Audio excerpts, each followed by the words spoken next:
Okay, you were kale tukitegedde ajati kulusumu teyabaddewo wabadde kale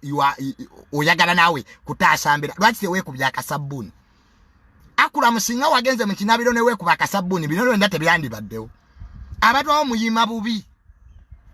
bwoyima not every time you are supposed to press X genda mu kinabiro kwata geisha Tewekubye Akasabuuni webake you solve very many problems lere bizibu Sheikh Acram byalimu kutemesa is a butcher man yagenze natemesa ekikazi enzikiriziganya negana they are now in the media oseged ate mwewale n'okuwaaka abantu lifuti ekikazi kinyirira okiwadde lifuti ogenda otunuulira ebisambi the end game is not good so Akasabuuni kasolovinze ebizibu wano akageyisha nze nirano ba prominent people bemanyi bakeekuba musajja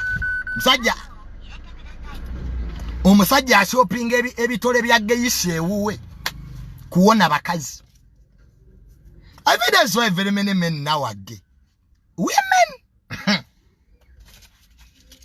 nzala waliwe yaliambula akameiri nze namala na junior sinamala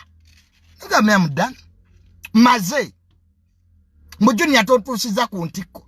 namugagwe mukazi gwensa kumanyira luno luyita lutalo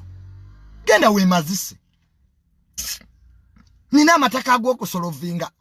junior haven't finished